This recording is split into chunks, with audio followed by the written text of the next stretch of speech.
I wasn't sure what I was expecting when I walked in, but silence wasn't it.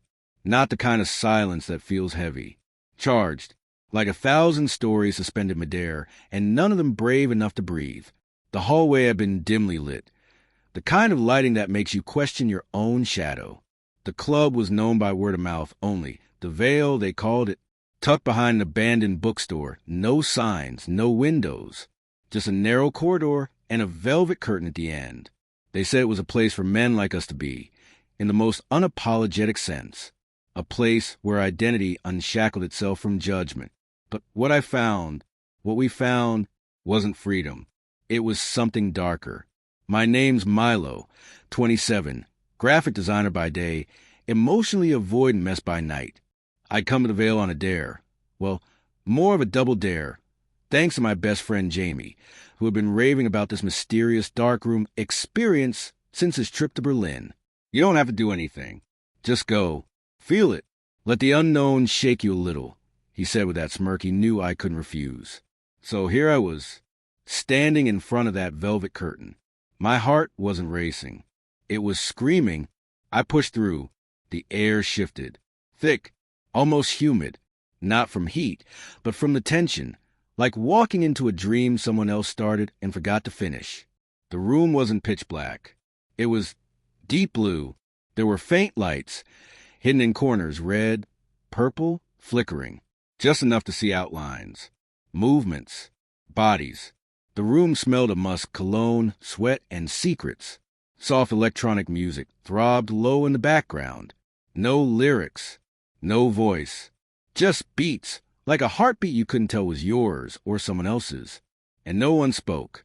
There were maybe 15, 20 of us in the room. All men. All different. Shadows wrapped in skin. I stayed near the wall, watching, breathing, until someone stepped in front of me. He didn't speak either. He was tall, maybe 6 feet 1 inch, lean but not lanky. He had thick black curls, the kind you wanted to run your fingers through even if you didn't know his name. His shirt was unbuttoned halfway, his chest barely catching the dim red light. We looked at each other, not through each other, but at the kind of look you feel in your stomach. He extended a hand. I froze, and then something in me said, "Go."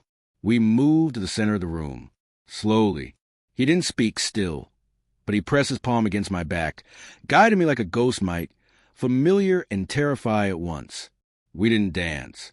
There was no rhythm to follow. It was just contact, eyes, hands, breath. We stood so close our noses almost touched. He reached up, brushing his fingers through my hair, curling them at the base of my neck. I let out a breath I didn't know I'd been holding. It was intimate, but not sexual. Not yet. It was emotional, raw, like we were asking each other questions we were too afraid to say aloud. Someone else bumped into us. The moment cracked. I stepped back, looked around. There were couples, trios, some barely touching, others tangled. One man stood alone near the wall, fists clenched, watching, breathing heavily. Another leaned into someone's shoulder, his chest rising and falling like he just cried or was about to. This wasn't a sex club. It was something deeper. A therapy session without words. A confessional without God. The man with the curls stepped forward again. "Want to leave with me?" he whispered. His voice was soft, unsure. The first voice I'd heard in the room. I blinked. He wasn't bold. He wasn't trying to impress me. He was asking, vulnerable, almost scared. And somehow, that made me trust him. "I'm Milo," I whispered back. He smiled. "Eli." We didn't talk much more. We slipped out of the room, past the curtain, down the hallway, into the street. The air outside was cold, clean, but something in me stayed heavy. Not bad, just full. We went to a diner, of all places, plastic menus, neon lights, too many condiments on the table. But there was comfort in the normalcy, the contrast. He ordered pancakes. At 11:43 p.m., I got black coffee, and then the word spilled. He was 29, a nurse, moved here from Chicago. He had a boyfriend once. 5 years ago. Said they loved each other until they didn't. He hadn't dated since. Not seriously. Just flings and silence. He came to the Vale to feel something again. Or nothing, whichever came first. I told him about Jamie. About how I'd only ever come out to 3 people. About the boy in college who ghosted me the day after I said I had feelings. We didn't flirt. We shared. And somehow, that was more intimate. When he dropped me off outside my apartment, we didn't kiss. He touched my cheek, nodded once, and left. I watched the taillights disappear into the night. But the silence from that room followed me into my dreams. And the next night, I went back. If you've ever felt something real in a moment of complete mystery, stick around. This story gets deeper, darker, and more raw than you think. Subscribe so you don't miss next part. Your support brings these real stories to life. The second time I went to the Vale, I didn't tell anyone. Not Jamie. Not my roommate. Not even Eli. I didn't go expecting to see him again. That wasn't why I went. It was the silence. The way it clung to you, whispered things you didn't know you needed to hear. I wasn't looking for love. But maybe I was looking for something just as rare, clarity. I took the same path. Down the alley behind the bookstore, past a graffiti-covered pipe, under a flickering red bulb, and into the corridor that always felt 1 degree warmer than the rest of the world. The velvet curtain stood, still this time. No music bleeding out. No voices. Just breath. Mine. And maybe someone else's. Waiting on the other side. I stepped through. And immediately, everything felt different. The blue light was deeper now. Like ink. The room wasn't as crowded. Fewer bodies. But somehow more pressure. More tension. Like the air had secrets it was daring me to uncover. I leaned against the far wall. Not in fear, but in observation. I wanted to see before I felt. That's when I noticed him. He stood opposite me, close to the wall. You know how some people shrink into silence? He did the opposite. He glowed in it. Not literally, but his presence pushed through the shadows like a lighthouse beam. He had short hair, faded on the sides, a curl or 2 at the top, slender frame, black tank top, dark jeans. But what struck me was his posture. Arms folded, shoulders forward, eyes fixed on everyone, like he wasn't here to play. He was here to watch. And someone was watching him too. I noticed a man walk by him, then another. Both slowed, maybe hoping for a glance, a nod, a sign. But the boy didn't move, didn't respond, didn't even blink. He was ice in a room made of heat. And yet I couldn't stop looking at him. I don't know what made me approach. Maybe I was curious. Maybe I was arrogant enough to believe I could crack his silence. But I crossed the room slowly, stopped 2 feet in front of him. He looked up, not startled, not annoyed, just present. "Hi," I whispered, not sure voices were welcome. He tilted his head slightly. "You're not new." His voice was low, smooth, calm. It wasn't a question. It was an observation. "No," I said, second time. He nodded, then looked past me, scanning the room again. I waited, let the silence stretch. I wasn't going to push. Then finally he said, "Most people don't come back, not twice in a row." I smiled faintly. "Why not?" He shrugged. "They get what they want, or they realize they never will." A woman moved past us, her heels clicking softly even on the padded floor. She vanished into a side corridor. There were layers to this place I hadn't seen yet. "You come here a lot?" I asked. He nodded once. "You don't talk to many people," I added. He met my eyes again. "Because most people don't listen." I almost laughed. Not because he was wrong, but because he was right. "I'm Milo," I said. His eyes narrowed slightly. "You were with someone last night. Curly hair, button-down shirt." "Eli, you left with him." "I did." Silence. "You're back alone." I nodded. "So are you." This time he did smile. A little. Just at the corner of his mouth. We didn't say much else. But something unspoken passed between us. Like a code. An invitation. Not to touch. Not yet, but to see. He stepped away from the wall, and motioned toward the center of the room. I followed. We didn't touch. We stood shoulder to shoulder, backs to the rest of the room, just being. That's when I noticed him shake his head, ever so slightly. I turned to look, and realized he wasn't looking at me anymore. He was looking at another couple. Two men, maybe mid-30s, holding each other a little too tightly. One of them was crying, not sobbing, but there were tears. And the other was holding his face in both hands, whispering something. "This place does that to people," the boy beside me said. I looked back at him. "What does?" "Brings it all up. Whatever you're hiding, it finds its way to the surface." "What are you hiding?" I asked gently. His eyes dropped to the floor, and for the first time, I saw it, a flicker of fear, vulnerability. "My name's Noah," he said, voice quieter now. Then he stepped forward, away from me, and disappeared through the side corridor. I stood frozen. The same weight I'd felt the night before settled into my ribs again. Not fear, not longing, but something in between. Why did I care? It was just a name, just a moment. But the way he said it, it felt like the start of something unfinished. That night, I didn't sleep. I lay in bed thinking about the tears of the man on the floor, Eli's hand on my back, and Noah's eyes when he asked, "What are you hiding?" The next night, I didn't go back. Neither did the next.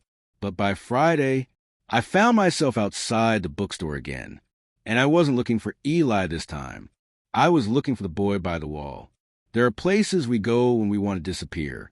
And then there are places we go when we want to be found. The veil wasn't just a dark room. It was a maze of silence, of people, of pieces of ourselves we didn't want the outside world to see. And by the time I walked through that velvet curtain for the third time, I knew I wasn't there to explore the club anymore. I was there for Noah. I lingered near the entrance at first, let my eyes adjust. Fewer people than last time, some familiar silhouettes, some new. I caught glimpses of Eli near the corner, his arms slung casually around someone I didn't recognize. His fingers played with the other man's collar like they'd known each other forever, or just met and didn't care. He saw me. We made eye contact.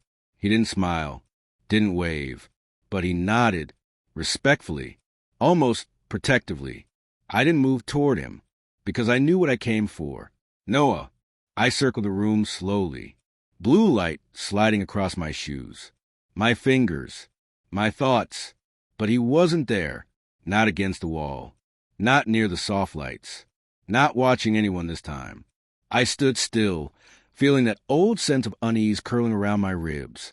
Maybe he didn't come tonight.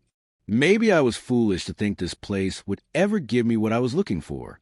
And then I noticed something, a subtle movement, a curtain on the far side of the room, barely visible unless you were staring directly at it. Someone slipped through it, and it wasn't the same curtain I'd entered through. The hallway beyond it was narrow and darker than the main room. A thin strip of red lights ran along the base of the wall, more like a warning than a welcome. I hesitated, not out of fear, but because it felt sacred, like this part of the veil wasn't meant for everyone. But I took a breath and stepped through. The second room was smaller, tighter, no music, just muffled breath. There were benches along the walls. Candles flickered from small sconces like the place had been carved out of a church basement. Here, everything was more intimate, less about touching, more about seeing. There was a man sitting alone, face buried in his hands. Another couple was whispering between quiet sobs. And in the far corner, Noah. He sat with his back to the wall, one leg folded under the other. His eyes were closed, his breathing slow. I approached gently, slowly, no sudden movement. I didn't want to startle him or disrespect the space. When I got close enough, I sat, not beside him, across, a few feet away. He didn't open his eyes, but he knew I was there. Minutes passed in silence. Finally, he whispered, "Why'd you follow me?" His voice sounded softer here, more real, "Because I wanted to know where you went." That's not the same as wanting to know me. I exhaled. I'm not sure what I want, but I keep thinking about that night. When you ask me what I'm hiding. His eyes opened then. Sharp, honest. And have you figured it out? Not all of it, I admitted. But maybe it's this. I think I'm more afraid of being seen than being alone. That hit something in him. I could tell by the way he dropped his gaze to the floor again. I don't do easy, he said after a while. I've been in love. I've been lied to. I've lied too. And I've been here a long time. Watching people try to heal in the dark. Most of them leave worse than they came. He looked at me again. So why are you still here? I swallowed. Because I don't want to leave until something real happens. He studied me, then stood up. Come with me. We walked through a narrow corridor on the other side of the second room. It was quieter here, barely any sound at all. He pushed through a half-open door. The third room. It was almost completely dark. Only one candle burned in the corner, sitting atop a cinder block. No people, no music, just a mattress, a low table, and 2 cups of water. It felt like a confession booth turned upside down. Sit, he said. I sat. He sat across from me, legs crossed, fingers laced. I come here when I need to remember who I am, he said quietly. Not what I show people, not what I pretend to be. And who are you? He hesitated. Then, someone who used to believe in love. Until I realized how many people say it without meaning it. I leaned forward. I'm not here to say anything I don't mean. Good, he said. Then don't say anything at all. Just be here. So I stayed, with him, in the silence, in the dark, in something that felt like trust without proof.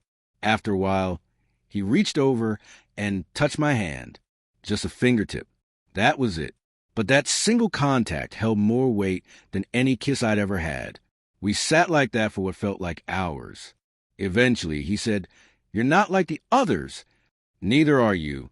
He looked at me, long and slow, and whispered, Don't prove me wrong. When I left that night, I didn't feel lighter. I felt changed, because love in the dark isn't about who you find. It's about who you're brave enough to let find you. There's something sacred about 2 a.m. It's not late anymore. It's early. It's not night. It's not quite morning either. It's that pocket of time when the world is quiet enough to finally hear yourself think. And that's exactly when Noah called me. The screen lit up just as I was brushing my teeth, the sound slicing through the stillness of my apartment. Noah, 1:57 a.m. I stared at the name. I'd never saved it, but I knew it. The number was burned into my memory after the night in the third room. He hadn't texted since, hadn't called, and I hadn't reached out either.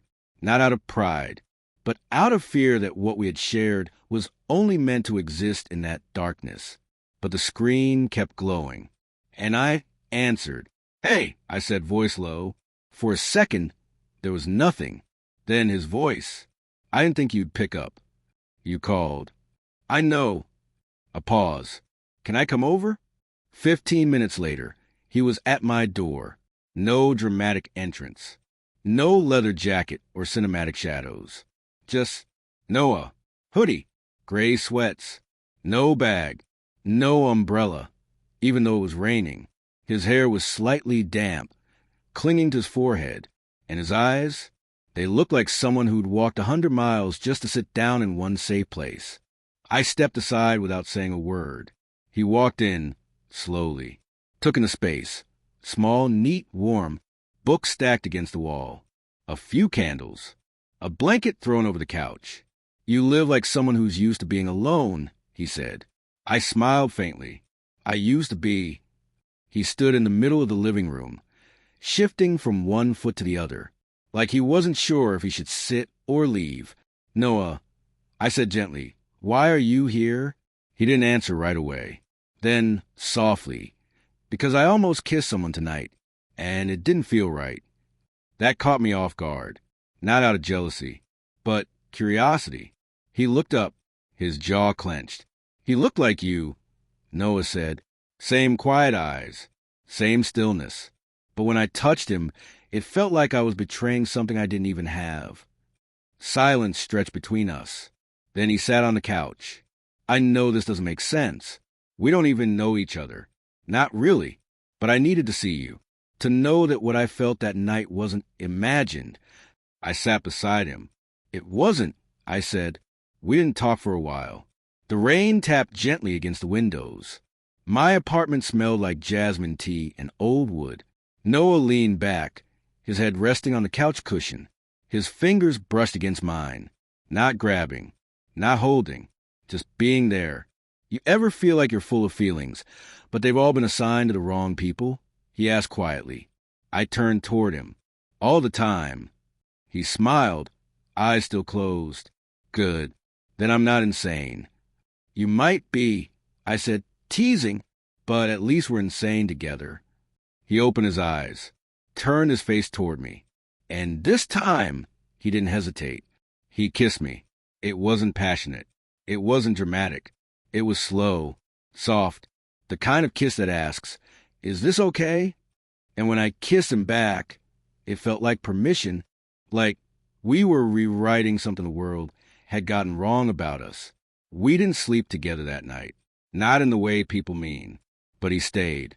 We lay side by side on my bed, not touching, just listening to each other breathe. And sometime between 3 a.m. and dawn, he whispered, "Do you think love can grow in the dark?" I didn't answer right away, but I reached for his hand, and he let me hold it. The next morning, he was gone. No note, no text, just an empty space where he'd been. But on my phone, a message. "Noah, you made me feel like sunlight, even in the dark. I'm not ready yet, but I will be. Wait for me?" I didn't know what I was feeling. Hope? Confusion? Something in between? But for the first time in years, I didn't feel alone in it. You don't realize how much someone's presence changes the air until they leave. Noah was gone, but he hadn't left me. Not fully. His pillow still smelled like his shampoo. The soft indentation where he had lain the night before still lingered on my mattress. And my chest, it carried his absence like it was something I'd agreed to carry. Willingly, silently, I stared at his message for what felt like hours. "You made me feel like sunlight, even in the dark. I'm not ready yet, but I will be. Wait for me?" Wait for him. He didn't say for how long. Didn't say where he was going, or why he couldn't stay. But the strangest part? I didn't feel abandoned. I felt trusted, and that terrified me more than anything. Because when someone trusts you with their unfinished heart, you don't want to be the one who breaks it further. The days that followed were quiet. No texts, no late-night calls, no more walks to the Vale. I didn't dare return, not without him. That place wasn't just shadows and silence anymore. It was ours, even if we'd never said it. Jamie noticed something was off. He cornered me in our kitchen over half-eaten takeout, eyeing me like I'd started glowing or grieving. "You've got that look," he said. "What look?" I kissed a beautiful stranger, and now I can't focus on anything else look. I laughed under my breath. It wasn't like that. Oh, so it was worse. Deeper. Jamie put his chopsticks down. His playful tone softened. "Tell me?" So I did. Not everything. Not the third room. Not the way Noah had touched my hand in the dark. But enough. And Jamie, being the soul he is, didn't judge. Didn't tease. He just listened. "You like him," he said. "Yeah." "And he left." "Yeah." Jamie leaned back in his chair, arms folded. "Then you've got two choices. You either wait or you move on." I stared at the table. I already made my choice. A week passed. Then two. Still no Noah. But something about him stayed inside me. Like a song you only heard once, but couldn't forget the melody. I started drawing again. At night, on paper napkins, on my tablet, in my head, I drew shadows, hands, closed doors and open windows. I drew silhouettes leaning into each other without touching, and I realized I was drawing us. One night, close to midnight, I was walking home after working late. I passed the alley where the Vale lived, and even though I told myself not to, my feet moved on their own. The curtain was closed, but behind it, I heard something. A voice. Familiar. Low. I froze. My heart punched against my ribs as I slowly stepped through. The room was fuller than I remembered, but quieter. I scanned the space. Eli wasn't there. Neither were most of the usual faces. But across the floor, standing near the very wall where we first met, Noah. His back was to me. He looked the same. Hoodie, faded jeans. But there was something different in his posture. Looser, calmer, lighter. I didn't approach right away. I just stood there, watching, like he had once watched all of us. And then, as if he felt me, he turned. Our eyes met.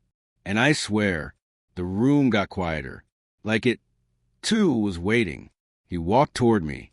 Slow, deliberate. No smile, no words. Just presence. When he stood in front of me, I whispered, "You came back." He nodded. I didn't think you would. I didn't think I would either. Pause. I thought I needed to be alone, but all I really needed was space to come back whole. I reached for his hand. He let me. We didn't go into the third room that night. We didn't kiss. We just stood there, in the center of that shadowy blue room. Two people unseen by the world, but finally seen by each other. And for the first time since I met Noah, I wasn't afraid of what would come next, because whatever it was, we'd face it in the dark. Together. Not every relationship begins with a promise. Some begin with an understanding, a glance, a breath, a shared silence so loud it becomes a language of its own. That's what Noah and I had. No labels, no timelines, just this thing, unspoken, unclaimed, but undeniably real. After that night at the Vale, he started showing up, not every day, not always at the same hour, but I'd hear a knock on my door just when I was sure he'd vanished again, and he'd be there, wearing that same hoodie. Eyes tired, voice low. Sometimes he'd stay for a few hours, sometimes the whole night. We never talked about what we were. We didn't need to. There were rules, but we never said them out loud. Rule number 1, don't ask where the other goes when they leave. One morning, I woke up and found Noah sitting at the edge of my bed, fully dressed, lacing up his shoes. Going somewhere? I asked, my voice still groggy. He looked back at me, and for a second I thought he might lie, but instead he smiled sadly and said, "Yeah." No explanation, no excuse, just truth. I nodded, didn't press. He stood, paused at the door. "You okay?" "Yeah," I said. "You?" "I will be." And then he left. Rule number 2, no phone calls before 10 p.m. We never texted during the day. No memes. No, "what you up to?" check-ins. It was like we only existed in the hours when the world fell quiet, when distractions disappeared and vulnerability dared to come out of hiding. He called me one night at exactly 10:01 p.m. "I can't sleep," he whispered. "Come over," I said. That night, we didn't even talk. We just lay on the floor, my head on his chest, listening to the rain hit the windows. His fingers traced circles on my arm. And I remember thinking, this is what love sounds like when it has no name. Rule number 3, don't talk about the past unless it asks to be heard. We never traded full histories. No childhood trauma dumps. No ex-boyfriend horror stories over wine. But every now and then, a story would slip out, like the time I found a scar on his collarbone and asked about it. He ran his fingers over it absent-mindedly and said, "Skateboard accident. 12. My mom panicked and screamed at the nurse. You were close with her?" I asked. He shrugged. Until I told her I was gay. Silence. Then I gently touched the scar.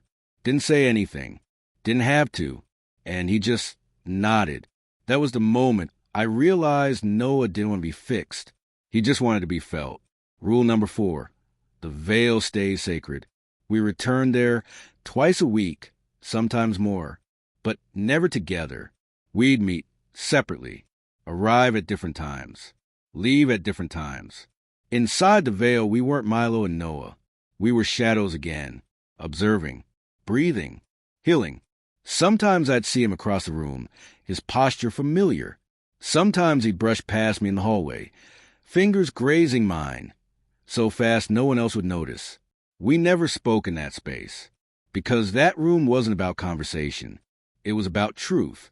And sometimes, truth needed to stay wordless. Then one night, Noah broke one of the rules. It was late, maybe 1:30 a.m. The Vale was quieter than usual. Fewer bodies. Noah was there, but this time he wasn't alone. He stood close to a man I didn't recognize. They were talking. Noah smiled, and it wasn't just a polite smile. It was the kind of smile you remember long after it's gone. Something in me twisted. Not jealousy, not anger, but fear. Because for the first time since I met him, I realized I could lose him. I left the room. Quickly, quietly. Didn't wait for him to follow. Didn't look back. The next night, he didn't come over. Didn't call. The night after that, nothing again. By the third day, the silence between us had grown teeth. When he finally showed up at my door, no knock, just a gentle turn of the handle. I was on the floor, sketching with charcoal, trying to distract myself from the gnawing ache in my chest. He stood in the doorway, eyes unreadable. I didn't look up. "You broke a rule," I said. He exhaled, sat beside me. "I know." I set the charcoal down, finally turned to him. "I saw you with him." "I know." "Was it something?" He paused, then whispered, "It could have been, but it wasn't." "Why not?" He looked at me, long, steady, raw, "Because I couldn't stop thinking about the way you looked when you thought I didn't see you." Silence. Then, "I'm scared," he admitted, "of needing someone, of you needing me back." I nodded slowly. "Me too. But I'm more scared of what happens if we keep pretending this isn't real." That's when I touched his face. Not to kiss him, just to feel the warmth of someone brave enough to say that out loud. We didn't say we were together. We didn't delete the rules. But that night, we rewrote them. With breath, with closeness, with silence that finally felt safe. Some people fall in love under sunshine. Others under neon lights, between cocktails and laughter. But some of us, we fall in love in shadows. In the corners where the world can't judge us. Where our fears feel smaller than the hope in someone else's eyes. That was us. Me and Noah. Two souls stitched together not by grand gestures, but by quiet understanding. And maybe that's why what happened next shook me so deeply. It was a Wednesday night. Cold. One of those evenings where the city itself felt tired. Even the wind didn't bother. Noah texted me at 9:56 p.m. For minutes early. "Come to mine tonight? I don't want to be alone." My heart thudded once, then settled. He never asked that. He never invited me to his place. That was one of our silent rules. I was the safe space. His escape. His nightlight in the dark. But tonight, he needed me to step into his shadows. He lived in a quiet building off Elm Street. 3rd floor. No elevator. When I reached his door, it was already open. Just a crack. Like an invitation wrapped in hesitation. I pushed it gently. The place was dim. Only one lamp was on. Warm light. Golden. Soft. It lit half the living room and spilled onto hardwood floors that looked well-worn and lived in. There were plants, half alive, half forgotten. Books stacked sideways. Shoes by the door that hadn't been touched in weeks. And Noah was sitting on the couch, knees pulled to his chest. Hoodie sleeves covering his hands. He looked up, eyes tired, face blank, but when he saw me, he exhaled, like he'd been holding his breath since the moment he hit send. "You okay?" I asked. He shook his head, slowly. "Do you want to talk?" He shrugged. "Not really. Just stay." I crossed the room and sat beside him. He didn't move for a while. Then, carefully, almost cautiously, he leaned his head onto my shoulder. It felt like a surrender, like a final wall crumbling without sound. Minutes passed, maybe hours. The light stayed soft. The silence stayed kind. Eventually, he whispered, "My dad called today." I didn't speak. I haven't spoken to him in 2 years. Not since I came out. He said I ruined our family's image, that I was a stain. I closed my eyes. The words felt like bruises. But today, Noah continued, voice cracking. He called to say my mom had a stroke, and that if I want to see her, I better come fast. Silence. Then he said I could come, but only if I don't bring my lifestyle with me. His voice broke on the word lifestyle, like it was poison. I didn't know what to say, because no comfort could erase that kind of pain. So I did the only thing I could. I reached for his hand, held it tightly, and whispered, "You don't have to be anything but you, not with me." He looked at me then, really looked, and for the first time, I saw tears in Noah's eyes, not because he was weak, but because for once, he didn't feel the need to pretend he was strong. He curled into me after that, quietly, completely. We lay there for hours. No music, no phone screens. Just us, tangled in a glow that felt warmer than any sunlight. And sometime around 2 a.m., he whispered, "I'm scared going home."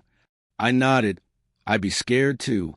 Then he looked up and said something I wasn't ready for, but had longed to hear. "But I think I want you there with me." The room felt like it tilted slightly, as if the universe paused to see how I'd react. I smiled gently. "Then I'll be there." Noah blinked like he wasn't sure he'd heard me right. "You don't even know what my family is like, what they'll say." "I don't care. But they might not even let me bring you in." I leaned closer. "Then I'll wait outside, for as long as it takes." He pressed his forehead to mine. Soft, careful, sacred, then said, "You know this changes everything, right?" "I'm counting on it." We fell asleep like that, the lamp still on, his arms around my waist, my hand resting over his heart, and in that golden room, where shadows had once been his only comfort, Noah finally let the light in, and he let me stay there with him. We left at dawn, not because we were ready, but because some things you don't prepare for. You just go. You just show up. Noah hadn't been back home in over 2 years. The last time he stood on that porch, his father's words followed him down the steps like a curse. "You're not my son if you choose this path."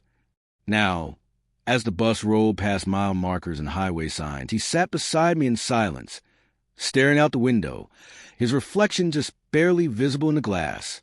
His fingers trembled against his thigh. I reached over, held his hand. He didn't pull away. He hadn't told him I was coming. Didn't ask permission. He just packed a bag, texted his dad, "I'm on the way," and then turned to me in the hallway of his apartment with red-ringed eyes and said, "You don't have to go through the door with me, but I need to know you're near it." I promised him I'd be closer than that. We arrived at noon. The town was small. Quiet streets, white fences, a place where curtains moved when cars drove by too slow. His father's house sat at the end of a cul-de-sac, surrounded by dying hydrangeas and a welcome mat that said, "Faith Family Forever." I felt Noah stiffen beside me as we stepped onto the porch. He didn't knock right away. He just stood there. "I used to race my bike up and down this driveway," he whispered. "I fell once. Blood everywhere. My mom cried harder than I did." He looked down at his feet. "She didn't cry like that when I left." I placed my hand on his back. He knocked. His father opened the door. Gray hair. Still tall. Still tense. He looked like a man who hadn't allowed himself to feel warmth in a long time. His eyes landed on Noah first. Then me. His expression didn't change. "You brought someone," he said flatly. Noah straightened. "This is Milo." A pause. Then, "I told you not to bring."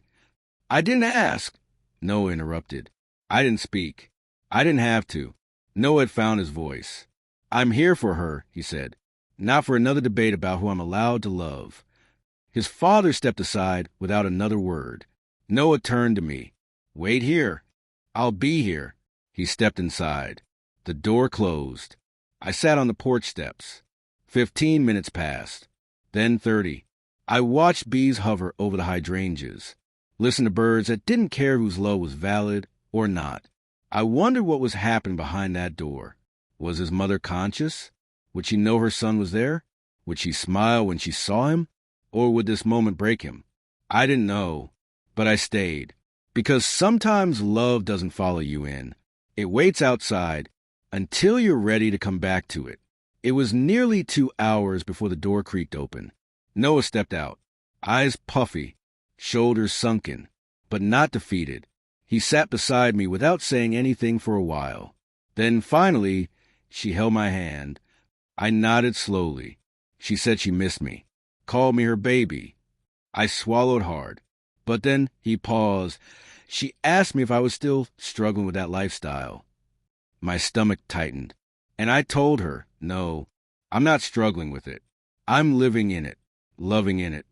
He looked at me, eyes filled with everything he couldn't say, and I told her about you. My breath caught. I told her you made me feel like the world wasn't designed to punish me, that you're kind, gentle, safe. He blinked slowly. I told her I loved you. The wind stilled. Time paused. He hadn't said it before. Not once. Not even when we laid tangled in each other's arms, listening to our hearts sink. And now here, on a porch, in a town that had tried to unmake him, he gave me those words like a gift wrapped in healing. I turned to him. I love you too, I said. Not whispered, not hesitated, just truth. His body relaxed, like he'd been holding that breath for years. We left town before sunset. Noah didn't say goodbye to his father. He didn't need to. Some chapters end without closure. And some love stories begin the moment you stop asking for permission to feel them. That night, back in the city, we didn't go to the Vale. We didn't need the dark room anymore. We built our own light, in each other. Weeks passed, then months. We made new rules, ones we did say out loud. Text when you miss me. No more disappearing. Cry when you need to. Laugh when you can. And always, always let love in, even when it knocks in the middle of the night. Because love doesn't need perfect timing or perfect people. It just needs someone willing to open the door and someone brave enough to wait on the other side.